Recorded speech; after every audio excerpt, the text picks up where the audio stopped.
Morning mga ka-construction. So dito tayo ulit sa magandang umaga, Lunes. Grabe pa rin dito sa Baguio. Wala nang humpay, wala nang tigil. Ang habagat nito nakauwi na, pero sobra pa rin. Parang may signal, parang signal number 3 pa rin ang kanya. Ang ulan, mga ka-construction, ang hirap na mag-recover sa mga project ngayon.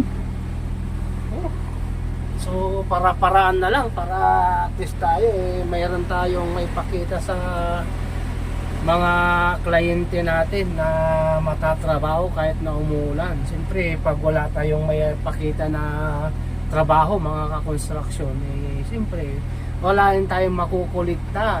Siyempre kawawa naman yung mga ating mga kasama na may pamilya. Yan, kahit pa paano sinusuportan din natin sila sa pagiging construction natin. Kaya dapat sa tag-ulan na ganito, lalo na dito sa Baguio, talagang Benguet Province, talagang ganito paghabagat talaga, halos isang buwan o 2 buwan o mag-iisang buwan na yatang ganito dito. Kaya puro buwan ang lupa ngayon, malambot. Yan, mga ka-construction. So may mga kasama kong magko-construction, pag ganito ingat-ingat lang mga construction, huwag pabigla-bigla. Ang kailangan natin na mag-isip kung anong magandang paraan sa mga construction. Palagi tayo nakasipti mga ka-construction. Yan, mga payo ko lang sa mga kasama natin. Kaya alam natin, kailangan natin lahat ng pera, pero huwag pala dalos-dalos. Kailangan tayong mag-safety. Yan, safety tayo bago tayo gumalaw. Sa amin naman, sa pag-roofing, kailangan namin din na marupingan yung area. Kasi talagang nababaha na rin yung kliyente namin. So hindi naman masyadong malakas yung hangin, yung ulan lang talagang malakas. So kailangan pasyalan natin mamaya. Lagyan ko ng bumili ako ng tolda na malaki. So kailangan sigurong takpan namin para at least makapagtrabaho kami sa loob na kahit kunti man. Hindi naman kasi masyadong ulan lang mga ka-construction ngayon. Walang hangin. Yan ang maganda naman. Kapanahon medyo pa rin. Safe pa rin pag minsan. Pero meron kaming materialis na nagsakripisyo akong bumili. Materialis. Kahit na mahal na mga construction, basta may makulikta lang tayo every week. Mga construction, kailangan kahit na pampasahod lang sa kanila.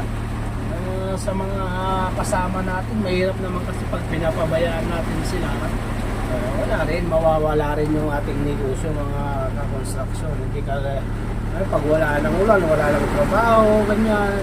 So gumawa tayo ng paraan kahit na konti lang. Pwede naman silang mag-half day, kung talaga hindi kaya half day, gano'n. At least meron lang konti na maikukuhan natin sa kliyente at meron din tayong matrabaho na may pakita. Yan mga ka-construction, i-update ko na lang sa sobrang kasi talagang lakas ng ulan. Kahit tignan nyo mga ka-construction, parang signal yan yan grabe, wala lang signal sa atin mga ka-construction. Ulan to parang signal number 3 pa rin. Yan ang lakas ng bulwak. Yan, Lunes ngayon mga ka-construction. So grabe ang kwan natin dito. Mamaya may susunod na naman. Ay, Diyos ko. Ano ba yan? Sige, mag-ingat na lang mga ka-construction at kunti-kunting diskarte pag ganitong klase ng tagulan sa ating pamumuhay para at least lahat tayo ay makaraos mga ka-construction. Yan. So, update na lang mamaya. Sabing body ito. Ayan swimming pool. Ako pa. Saan galing? Patay. Hirap nun. Grabe. Mas malala pa sa Bagyo na kwan. Ano ba yan? Yung imong kaysa yung habagat. Oh, tignan nyo. Mission. Oh, grabe. Ayan oh. Ha? Ayan oh. Ako po. Paano hindi maguguha ang lupa pag ganyan?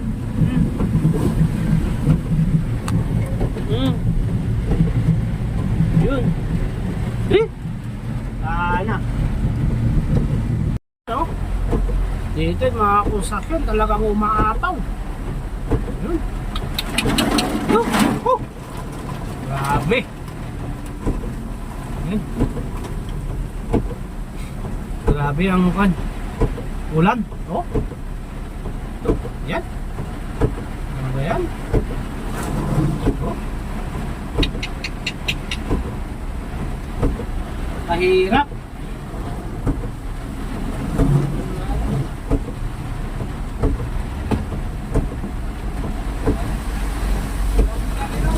Tawagan mo! Sa Chigi na nga eh.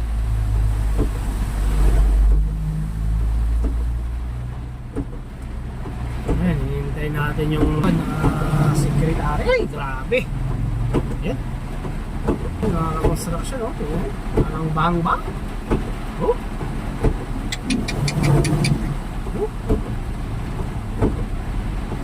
Wala na. Hirap. Take pa sa signal number 3. Oh. Wala. Hirap ng ganito mga construction. So, hindi ko alam. Kung magpapapasok pa ako ng tao. Lakas kahit naman unang magpapasok siguro.